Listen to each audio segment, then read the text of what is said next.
তো বাচ্চারা আসো, আজকে আমরা নতুন টপিক ধরলাম। এটা হচ্ছে কি ট্রান্সফরমেশন অফ সেন্টেন্স। ঠিক আছে, সেন্টেন্স কত প্রকার? 5 প্রকার। Assertive, interrogative, imperative, objective, exclamatory. প্রথমত আমরা চেষ্টা করছে অ্যাসার্টিভ এর মধ্যে চেঞ্জ করব। আমরা একটু জেনে নেই, একমাত্র সেন্টেন্স যে সাবজেক্ট দিয়ে শুরু হয় সে কে? অ্যাসার্টিভ। যখন দেখবো কোনো সেন্টেন্সটা সাবজেক্ট দিয়ে শুরু হচ্ছে তখন বুঝে নিবে এটা হচ্ছে অ্যাসার্টিভে আছে। ও দুই ধরনের কথা বলে, ও হয়তো হ্যাঁ বলে নয়তো না বলে, কিন্তু দুটাতে সে একই রকম কথা বলে। যেমন দেখো, কোন একটা সেন্টেন্স দেওয়া আছে অ্যাফার্মেটিভে যা, তুমি নেগেটিভে তাই বলতে হবে, তুমি অর্থ চেঞ্জ করতে পারবে না। যেমন দেখো, বলতেছে কি যে হচ্ছে সে ভালো ছেলে, তুমি বলতে হবে সে খারাপ ছেলে নয়, এরকম। তো দেখো, ফার্স্ট পরিচয় দেখে আসি আমরা। যখন দেখবা অ্যাফার্মেটিভে অনলি, অ্যাফার্মেটিভে অনলি আছে, নেগেটিভ করতে বলতেছে, তখন তুমি খেয়াল করবা অনলির পরে কি ব্যক্তি আছে না বস্তু আছে না সংখ্যা আছে। যদি ব্যক্তি থাকে তাহলে হচ্ছে একটু ভুল হয়ে গেছে, যদি ব্যক্তি থাকে তাহলে নান বাট। খাতা ঠিক করে নাও। হ্যাঁ হ্যাঁ, ব্যক্তি হলে নান বাট, আর বস্তু হলে হচ্ছে নাথিং বাট। তাহলে ব্যক্তি হলে নান বাট, বস্তু হলে নাথিং বাট, সংখ্যা হলে নট মোর দেন অথবা নট লেস দেন। এবার আমার দিকে তাকাও, look at me. Only Allah can save us. তাহলে দেখো তো অনলির পরে কি আছে? আল্লাহ আছে। তাহলে আমি কি দিব শুরুতে? নান বাট, আর বাদ বাকি সব হুবহু, আর কোনো কাজ নাই। মেহেদি ক্লিয়ার? এরপর আসো, only calculator can solve it. অনলির পরে দেখো তো কি আছে? ক্যালকুলেটর কি? বস্তু। বস্তু হলে তুমি কি দিবা? Nothing but. নাথিং বাট যা আছে তাই। তারপরে আই হ্যাভ অনলি 500 টাকা। তো দেখো অনলির পরে কি আছে? আচ্ছা ওকে, প্লিজ একটু পরে আসো তুমি। অনলির পরে আছে সংখ্যা। হ্যাঁ, সংখ্যা হলে কি দিব? নট মোর দেন অথবা not less than. I have not more than 500 টাকা। এবার যদি তুমি নট লেস দেন দিতা তাও হইতো, শেষ। এবার আসো two. Must, has to, have to শব্দের অর্থ কি? অবশ্যই। অবশ্যই যখন আসবে তুমি দিবা নেগেটিভে কি দিবা? Can not but. অথবা তুমি ক্যান নট হেল্প দেওয়া করতে পারো, সেক্ষেত্রে ভাবের সাথে আইন দিতে হবে। তবে যদি have to, has to, must না থাকে হ্যাভ টু দেখো, তাহলে ক্যান নট বাট না হয়ে যাবে কুড নট বাট। একটু দেখি, আই হ্যাভ, আচ্ছা ইউ মাস্ট মেনটেন ডিসিপ্লিন। তো মাস্ট আছে, তাহলে আমি নেগেটিভ করতে গেলে কি দিব? এই মাস্টের জায়গায় কি হবে? Can not but.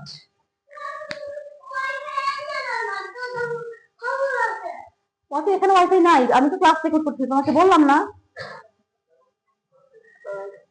যাও এখান থেকে যাও, আমি ক্লাস। আচ্ছা তারপরে দেখো, ছো ধরে টু, যখন থাকবে টু তখন হবে সো, যখন থাকবে টু তখন তার জায়গা হবে দ্যাট। So that, that. এরপরে যেই সাবজেক্ট থাকবে এই পাশে তার প্রোনাউন আনবা, সাবজেক্টের প্রোনাউন প্লাস ক্যান নট অথবা কুড নট দিবা। এবার ক্যান নট দিবা নাকি কুড নট দিবা ডিপেন্ড করবে তোমার অক্সিলারি ভার্বের উপর। যদি দেখো যে ইজ আছে বা ভার্ব ওয়ান আছে তাহলে দিবা ক্যান নট, আর যদি দেখো ওয়াজ আছে অথবা ভার্ব টু আছে তাহলে দিবা কুড নট।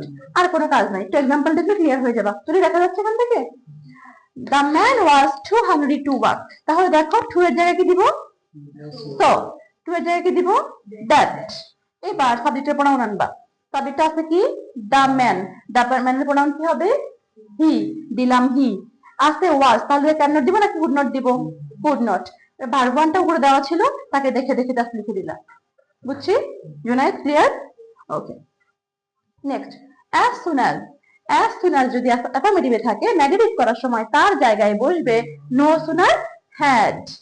আর এটুকু মনে রাখো, as soon as এ দুটা ভার্ব বসে, no sooner had এও দুটা ভার্ব বসে। ওর সময় 22, ওর সময় 32।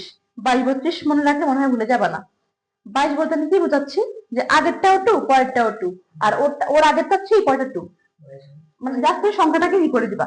যদি এমন হয় নেগেটিভ করা আছে তুমি এখন যাবা, তখন যেন ভুল না হয় যে 32টা 22 হয়ে যাবে। তো দেখি আমরা এক্সাম্পল দেখি। as soon as the bell rang the class started। তো দেখি as soon as কি হবে?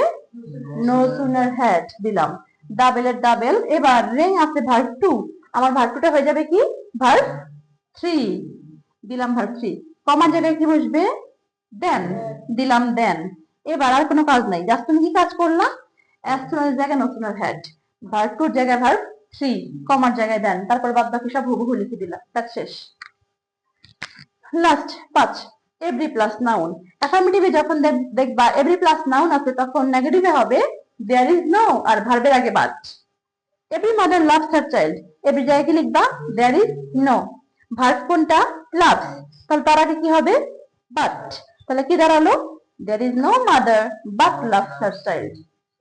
এমন একটা আছে যে বুঝি নেই? আচ্ছা ঠিক আছে। এছাড়া আমরা আর যে ফেস করবো সেটা হচ্ছে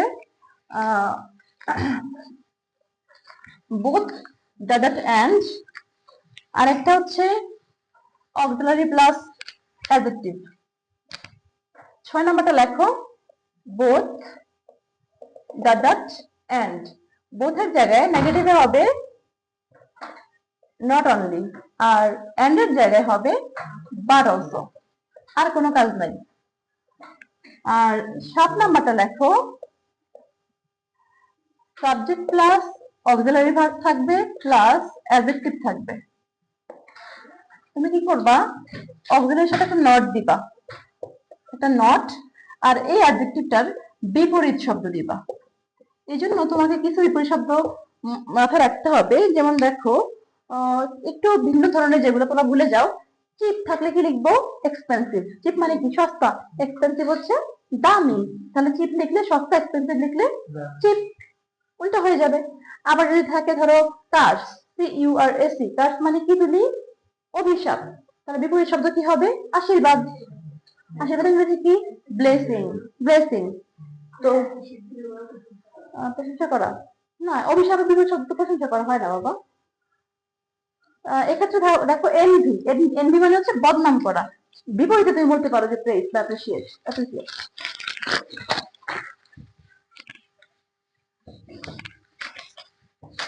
এটা এক্সাম্পল আর লিখলাম না। হ্যাঁ, তো যেমন দেখো বললাম রাবিব এন্ড করিম, বা হচ্ছে বোথ রাবিব এন্ড করিম আর গিলটি। এক্ষেত্রে বোথের জায়গায় বসাবা কি? Not only. এন্ড এর জায়গায় বসাবা কি? But also. শেষ। আর subject plus auxiliary plus adjective যখন দেখবা, তখন অক্সিলারি ভার্বের কি দিবা? সাথে একটা কি দিবা? নট। আর অ্যাডজেক্টিভের কি চলে আসবে? অ্যাডজেক্টিভের বিপরীত শব্দ। তাহলে কেমন আসে দেখো, যদি বলি করাপশন ইজ আ কার্স, এক্ষেত্রে দেখো দুর্নীতি একটা অভিশাপ। তাহলে নেগেটিভে কি বলতে পারো? দুর্নীতি আশীর্বাদ নয়, তাই না? অভিশাপ মানে কি? আশীর্বাদ না। তাহলে corruption is not a blessing. দেখো কোথায় বোঝো নাই? জাস্ট কি করলা? অক্সিলারির সাথে একটা নট লাগাইলা আর এটার বিপরীত শব্দ দিয়ে দিলা। ক্লিয়ার? আচ্ছা ঠিক আছে। তাহলে আমাদের অ্যাফার্মেটিভ কি নেগেটিভ শেষ।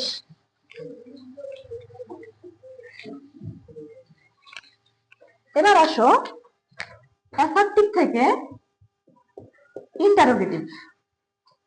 যখন দেখবা অ্যাসার্টিভের সাবজেক্টটা এভরিবডি, তখন নেগেটিভে দিবা হু ডাজ নট। যখন দেখবা নোবডি, তখন তার জায়গায় দিবা শুধু হু, আর বাদ বাকি সব হু হু, ওরও বাদ বাকি সব হু হু দিয়ে মনে করে কোশ্চেন মার্ক দিবা। তারপরে যাও সাবজেক্ট প্লাস অক্সিলারি ভার্ব যখন থাকবে, তখন তুমি কি করবা? অক্সিলারি ভার্বটাকে আগে নিয়ে আসবা, সাথে একটা নট দিবা, প্লাস সাবজেক্ট থেকে আবার সব দেখে দেখে হুবহু লিখে দিবা। আর যদি অক্সিলারি প্লাস নট আগে থেকে দেওয়া থাকে, তাহলে শুধুমাত্র অক্সিলারি ভার্বটাকে আনবা, প্লাস সাবজেক্ট থেকে হুবহু লিখে দিবা, কোশ্চেন মার্ক দিবা।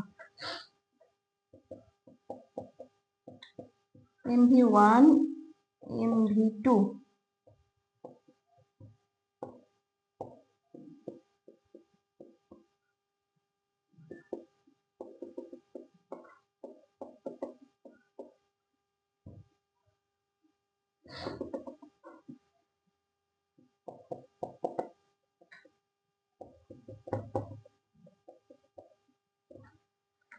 এটা একটু দেখো, এটা অনেক সহজ।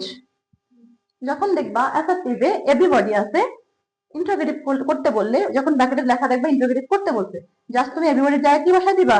Who does not. যখন দেখবা নোবডি আছে, তখন শুধু কি বসায় দিবা? হু, আর বাদ বাকি সব হু রেখে মনে করে কি দিবা? Question mark. ওকে, এবার আসো সাবজেক্ট প্লাস অক্সিলারি ভার্ব। যখন দেখবা অ্যাসার্টিভে সাবজেক্ট প্লাস অক্সিলারি ভার্ব আছে, তোমাকে ইন্টারোগেটিভ করতে বলছে, তখন তুমি কি করবা, অক্সিলারিটাকে দেখে সামনে নিয়ে আসবা, জাস্ট সামনে নিয়ে আসবে, সাথে কি দিবা, নট। ওই যে ট্যাগ কোশ্চেনের সময় বলছিলাম না, যাকে আমি আনতে গেলাম তাকে দেখে ফিরে এলাম, সে যখন চলে গেল তাকে আবার নিয়ে এলাম। আমার ইন্টারগ্রেটিভ করার সময় আমার কাজ কি, যে আমি হচ্ছে কি করব, একটা নট দিব। যখন আমি দেখবো নট আগে থেকে দেওয়া আছে তখন আবার নট দিব না। তাহলে দেখি, অক্সিলারি ভার্ব দিলাম, সাথে একটা নট দিলাম, এরপরে সাবজেক্ট থেকে দেখে দেখে হুবহু লিখে দিলাম। ইন্টারোগেটিভের সময় মনে রাখবো কি, আগে ভার্ব পরে সাবজেক্ট। অ্যাসার্টিভে কি ছিল, আগে সাবজেক্ট পরে ভার্ব। ইন্টারোগেটিভের সময় উল্টায় যাবে, আগে ভার্ব পরে সাবজেক্ট। এবার আসো, যখন নট দেখবা নট দেওয়া আছে আগে থেকে, তখন নটটা বাদ, তুমি রাখবা তাকে, অক্সিলারি ভার্বটাকে সামনে নিয়ে আসবা, এরপরে সাবজেক্ট থেকে দেখে দেখে হুবহু লিখে দিবা, দিয়ে কোশ্চেন মার্ক দিয়ে দিবা, শেষ, ঝামেলা নাই আর। এবার যাও, সাবজেক্ট প্লাস অক্সিলারি না, সাবজেক্ট প্লাস অক্সিলারি ভার্ব নাই, এভরিবডিও নাই, নোবডিও নাই, তাহলে আছে কি, মেইন ভার্ব আছে। এখন মেইন ভার্ব ধরে প্রশ্ন করা যাবে না, আমার অক্সিলারি লাগবে, নয়তো বা ডাব্লিউএইচ কোশ্চেন লাগবে। আমি জানি ইন্টারোগেটিভ সেন্টেন্স দুই ভাবে হতে পারে, কয় ভাবে, দুই ভাবে। মানে হচ্ছে হয়তো ডাব্লিউএইচ কোশ্চেন দিয়ে শুরু হবে, নয়তো অক্সিলারি দিয়ে শুরু হবে।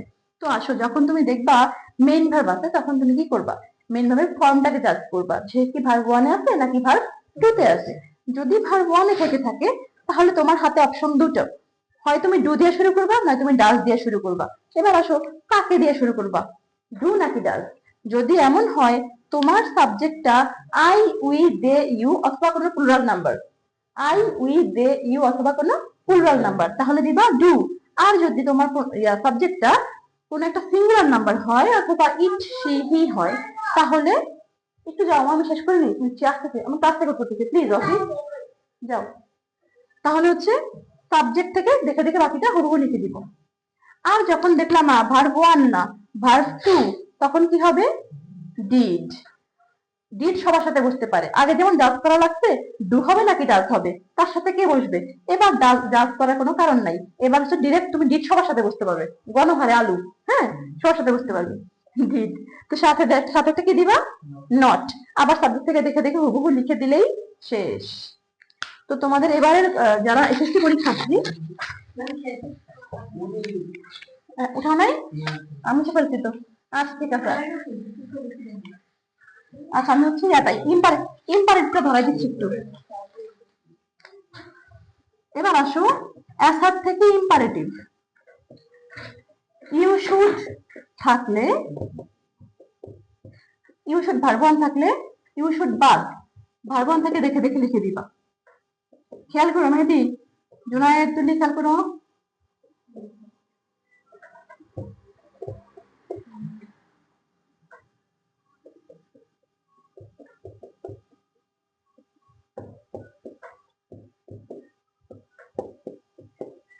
শেষ, আসো, অ্যাসার থেকে ইম্পারেটিভ কত সহজ দেখো। যখন দেখবা ইউ শুড, তখন ইউ শুড উঠে যাবে, বাদ, জাস্ট বাদ দিয়ে দিবা, দিয়ে তুমি ইউ শুডের পরে যে ভার্ব 1টা দেখবা, ভার্ব 1 থেকে হুবহু লিখে দিবা, শেষ। তারপরে দেখো, আগে বুঝে না তারপর তুইলো, ইউ শুড নট আছে প্লাস ভার্ব 1 আছে, তাহলে কি করবা, ইউ শুড নট এর বদলে দিবা ডোন্ট, ডোন্ট, তারপর ভার্ব 1 থেকে হুবহু হয়ে যাবে। আর যখন দেখবা উই শুড আছে তখন হবে লেট আস, উই শুডের বদলে লেট আস, আর বাদ বাকি সব হুবহু, আর কোনো কাজ নাই। তুলে ফেলো। এবার আমি এক্সক্লামেটরি চলে যাচ্ছি, এসআর থেকে এক্সক্লামেটরি। এখন হয়তো চাপ মনে হচ্ছে পুরো একটা ক্লাসটা একসাথে দেওয়াতে, যথেষ্ট ইজি করার ট্রাই করছি, তারপরেও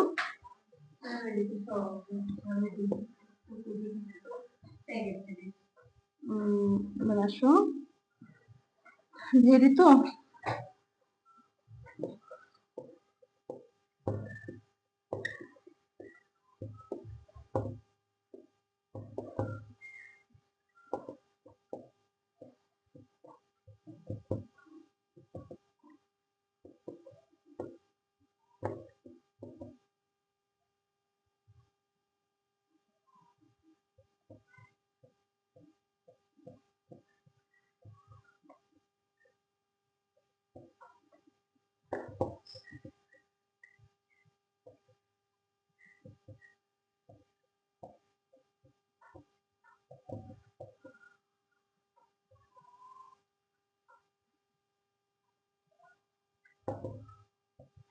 এটা একটু দেখো, জোড়ায় খেয়াল করি। The day was very charming. যখন দেখবা অ্যাসার্টিভে মাঝখানে ভেরি আছে অথবা গ্রেট আছে, হ্যাঁ, অথবা ভেরি গ্রেট একটাও নাই, কোনো আর্টিকেলও নাই, তখন বুঝবা এক্সক্লামেটরি শুরু হবে কি দিয়ে? হাউ দিয়ে। কি দিয়ে শুরু হবে? হাউ দিয়ে। ভেরি বা এভারি দিয়ে হাউ বা হোয়াটে যেটাই বসাও, বসানোর পরে জাস্ট কি করবা? যত বড় সেন্টেন্সই হোক, পরের অংশটা আগে লিখবা আর আগের অংশটা পরে লিখবা। তাহলে কি দাঁড়ালো? ভেরির জায়গায় হাউ, পরের অংশ আছে কি? চার্মিং, দিলাম চার্মিং। আগের অংশ আছে কি? The day was, the day was দিয়ে এক্সক্লেমেশন চিহ্ন দিলাম, শেষ। ইজি না? কয়টা দেখো, he was a very clever boy, a very আছে, তাহলে এ ভেরি বদলে কি হবে? হোয়াটে। কি হবে? হোয়াটে, দিলাম হোয়াটে। পরের অংশ আছে কি? ক্লেভার বয়, লিখলাম ক্লেভার বয়। আগের অংশ আছে কি? হি ওয়াজ, দিলাম হি ওয়াজ, শেষ। জাস্ট কি করলাম? ভেরি বা এভেরি জাস্ট করার পরে হাউ বা হোয়াটে যেটাই বসাবো, বসানোর পরে পরের অংশটা আগে আর আগের অংশটা পরে। ওকে, ডান। ওকে, আমাদের চ্যাপ্টারও শেষ। আর আরেকটা আছে, অবশ্য তোমাদের লাগে না নাইনটেন। আরেকটা আছে তোমার হচ্ছে আই উইশ, মানে সাবজেক্ট প্লাস উইশ থাকবে কি? আই উইশ থাকলে যারা থাকবে, আই উইশের বদলে জাস্ট ইফ লিখবা, আর বাদ বাকি সব হুবহু। এটা দেখো, ধরো I wish I were a king, তাহলে হবে if I were a king. I wish I were a child again, তাহলে কি হবে? If I were a child again. Just I উইশের বদলে ইফ বসাই দিবা। আমাদের ফুল চ্যাপ্টার শেষ, ফুল চ্যাপ্টার কমপ্লিট একদম। এখন তোমরা কি করবা? বিগত বছরের বোর্ড কোশ্চেন সলভ করে ফেলবা 9-10। এটা ইন্টারমিডিয়েটে চলে যাবে, এই তোমাদের এই শাখাতে ইন্টারমিডিয়েট হয়ে যাবে। তাহলে আমরা এইচএসসি যারা আছি তারা বিগত বছরের প্রশ্নগুলো সলভ করব, আর তোমরা এসএসসি যারা আছো তোমরা বিগত বছরের ধরো হচ্ছে 20 থেকে ধরতে পারো বা 22 থেকে ধরতে পারো, 22, 23, 24, 25, এই 4 বছরের, বিগত 4 বছরের কোশ্চেনগুলো সলভ করবা। সলভ করে যেগুলো সমস্যা সেগুলো আমার জন্য মার্ক করে নিয়ে আসবা, ঠিক আছে? এটা তোমাদের রুলস মুখস্থ করতে হবে না, এত কম রুলস করেছি। আর হচ্ছে রুলসটা সামনে রেখে দেখে দেখে কাজ করবো বারে বারে, দেখবা তোমার মাইন্ড অটোমেটিক্যালি এটা নিয়ে নিচ্ছে, তো মুখস্থ হয়ে গেছে অলরেডি। একটা কাজ বারবার করতে করতে হবে কি তোমার হয়ে গেছে, মুখস্থ হয়ে যাবে। আচ্ছা, আল্লাহ হাফেজ।